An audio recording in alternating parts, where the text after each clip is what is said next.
आज आपल्याकडे पर्यावरण प्रेमी आणि माजी सभापती शौकतभाई मुकादम यांच्याशी आज आपण बातचीत करत आहोत. भाई, काय सांगाल, आज आता आपण जुलै दरम्यान आज मुलाखत देत आहात आणि एसटीच्या बाबत, एसटी महामंडळाच्या बाबत, एसटीच्या विषयी थोडंसं बोलायचं आहे की प्रवाशांना एक त्रास होतोय एसटी गळतीचा, याबाबत आपण काय सांगाल? 2-4 दिवसापूर्वी चिपळूण ठाणे बस जी निघाली होती ती खेडला गेल्यानंतर आतमध्ये जे प्रवासी होते ते एवढं पाणी आलं की बोलायचं काम नाही. त्याच्यानंतर मी एसटीच्या अधिकाऱ्याशी संपर्क साधला आणि हीच एसटी नाही तर अशा ज्या काही एसटी गळतायत, काय पाणी येते एसटीमध्ये, हे त्यांनी एसटी महामंडळाने उन्हाळ्यामध्ये बघायला पाहिजे होतं. मधी थोडासा पाऊस येतो आणि जातो, त्या टायमामध्ये आपल्या एसटीची काय परिस्थिती आहे. तर एसटीच्या बाबतीमध्ये जर बघायला गेलं तर ही गरिबांची सेवा करणारं एक यंत्र आहे. ग्रामीण भागामध्ये एसटी असल्यामुळं सर्वसामान्यापासून श्रीमंतापासून सगळ्या लोकांची त्याच्यामध्ये सोय होते आणि एसटी एक लोकांचा आत्मा आहे. आणि अशा जर काही एसटीमध्ये पावसाळ्याचं जर पाणी यायला लागलं तर प्रवाशांनी बसायचं कसं, प्रवाशांनी जायचं कसं, ते लोकांनी नेमकं करायचं काय. आणि म्हणून एसटी असली पाहिजे. आता हे जर असं पावसाने पाणी यायला लागलं तर मी एसटी महामंडळाला एक नवीन उपक्रम, नवीन एक उपाय सुचवणार आहे की त्याने एक काम करावं. जेव्हा डेपोमध्ये एसटीमध्ये प्रवासी बसतील तेव्हा त्यांना छत्री आणि कोट द्यावा आणि त्यांनी एसटीमध्ये बसावं भिजत. आणि जेव्हा एसटी जागेवर जाईल, प्रवासी उतरले की ते कोट आणि छत्री त्यांनी कंडक्टर आणि ड्रायव्हरच्या ताब्यात द्यावं.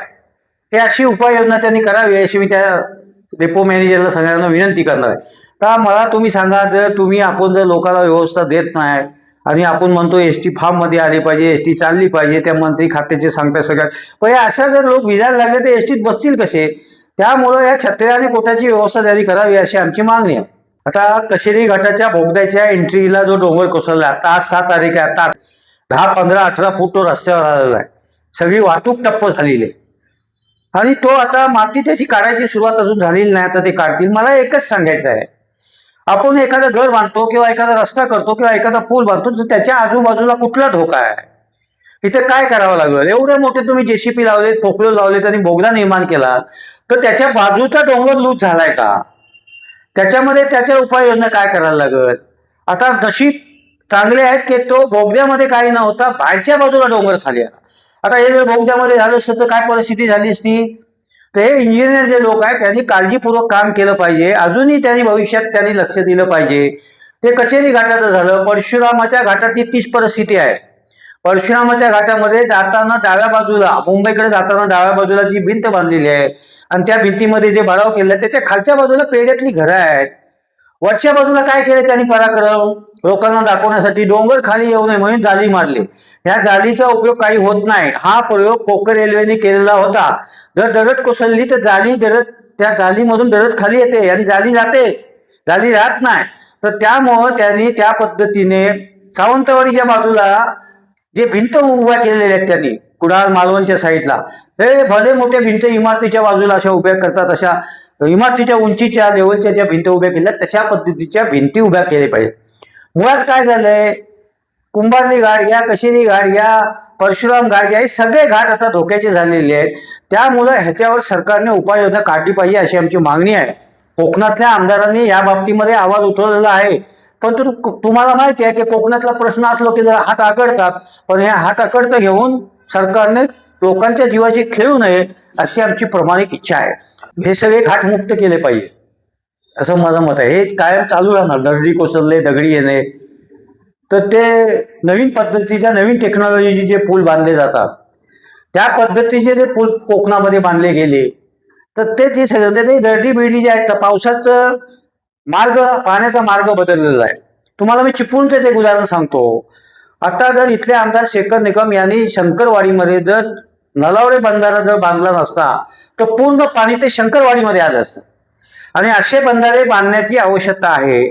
आणि या संदर्भामध्ये मी आमदार साहेबांशी चर्चा करणार आहे, जिल्ह्याच्या पालकमंत्र्यांशी चर्चा करणार आहे, जे कोकणातले सगळे आमदार आहेत, मग ते भास्कर शेठ असतील, योगेश कदम असतील, भैया सामंत असतील, सगळे जे नदीच्या बाजूला गाव आहे आणि जो नदीचं पाणी पसरलं जाते पावसामध्ये, त्या ठिकाणी नलावडे बंधारासारखे बंधारे जर बांधले तर तेच ते गाव शाबीत राहतील, असं आमचं वैयक्तिक मत आहे. आणि ते त्यांनी करावं आणि त्याच्यासाठी आम्ही पाठपुरावा करणार आहोत.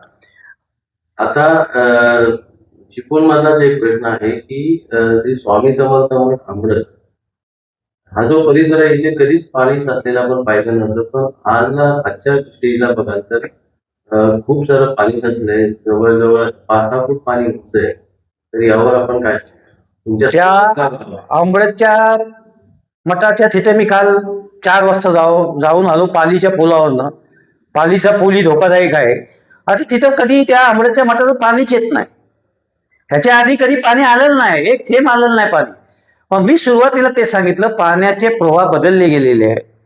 हे हायवेचे रस्ते झालेले आहेत, ब्रिज झालेले आहेत, त्याच्यामध्ये काय मार्ग बदललेले आहेत. तर हे पाण्याचे जे प्रवाह बदललेले आहेत ते प्रवाह बदललेले आहेत, ते शासनाने काय केलं पाहिजे.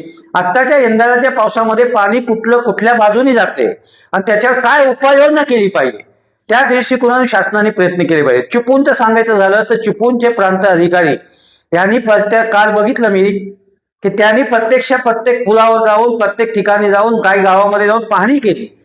चांगलं आहे, त्यांचं अभिनंदन करायला पाहिजे. तशाच पद्धतीचं रेकॉर्ड तयार करून पुढच्या पावसाळ्यामध्ये किंवा त्याच्या पुढच्या पावसाळ्यामध्ये याच्यावर काय उपाययोजना करता येईल त्याच्याकडे आता आम्ही सुद्धा लक्ष देण्याची गरज आहे. आता कसं झालंय, हायवेमध्ये एवढे अपघात झाले, 17-18 वर्ष हायवे चाललाय, तो काय धड कुठला होत नाही. माती आलेली आहे, गटारं त्यांची उंच झालेली आहेत, रस्त्यावर पाणी येते आणि घाटामध्ये धोका निर्माण झालेला आहे. ते सगळे जे प्रश्न आहेत हे प्रश्न त्यांनी या पावसाळ्यामध्ये त्याचा सर्वे करून त्या MDIच्या टीम आलेल्या आहेत, त्या टीमच्या मार्फत त्यांनी ते सगळं सर्वे करून आपल्याला लोकांचा जास्तीत जास्त पावसाळ्यामध्ये जीव कसा वाचवता येईल, कुठलाही धोका होणार नाही, ह्याच्यावर आता उपाययोजना आणि ह्याच्यावर जोर देण्याची गरज आहे. ईश्वराच्या कृपेने पाऊस लागतोय आणि कोकणामध्ये पाऊस लागत नव्हता, पण तो आता लागायला लागला आणि असा पाऊस लागतो ते नाले पळे ड्रेनेज सगळं जाम होतं. आणि मग डोंगराचे धोके, नाल्यांचे धोके कायमचे स्वरूपी आपल्या समोर असतात. त्याच्यावर उपाययोजना करणं हे फार गरजेचं आहे.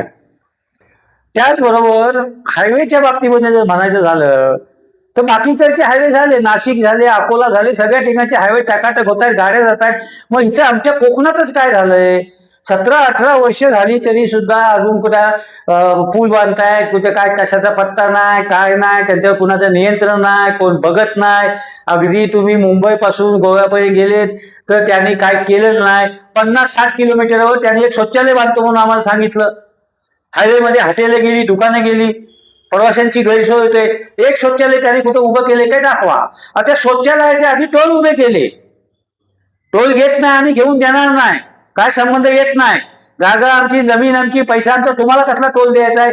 तो टोलच्या बाबतीमध्ये आम्ही आंदोलन करणार आहोत. आम्ही जसं सती टोल नाका उठवला तशा पद्धतीचे हे टोल हायवेचे होणार नाही. 18 वर्ष झालं आम्ही जर कुठं बाहेर गेलो परदेशामध्ये तर आम्हाला लोक विचारतात तुम्ही कुठले, तर आम्ही सांगतो आम्ही कोकणातले. मग मुंबई गोवा हायवेच्या अडचणीत सापडलेले तुम्ही काय, आम्हाला लाज वाटायला लागलेली आहे. या हायवेच्या बाबतीमध्ये पनोती लागली आमच्या पाठीशी. ती मुंबई गोवा हायवेची पनोती जी आमच्या पाठीशी लागलेली आहे ती गडकरी साहेबांनी आणि केंद्र सरकारने आणि महाराष्ट्र सरकारने दूर करावी, ताबडतोब दूर करावी. आता कधीही दूर होईल हे भविष्यवाले काय आणखीन कोणी सांगू शकत नाही. आणखीन 1 वर्ष जाते की 2 वर्ष जाते की 3 वर्ष जाते. आता एवढं नारळ, आता पूल बांधतायत बाजारपेठेमध्ये, त्या पुलाचं वरचं काम चालू झालेलं आहे. त्यांनी ते होल ठेवले, ते खाली रस्त्याने माणसं चालताना वरनं ते पाणी पडते, त्यामुळं खालच्या साईड रस्त्याने माणसं चालू शकत नाही, वरनं तर जाऊ शकत नाही. आता जायचं कशात, आता जायचं तर एक मार्ग त्यातल्या त्यात झाला तो ट्रेनचा. तो सुद्धा ट्रेनचा मार्ग सुद्धा आम्ही सुद्धा गाड्या थांबवा सांगतोय, ती वंदे भारत थांबवा सांगतोय.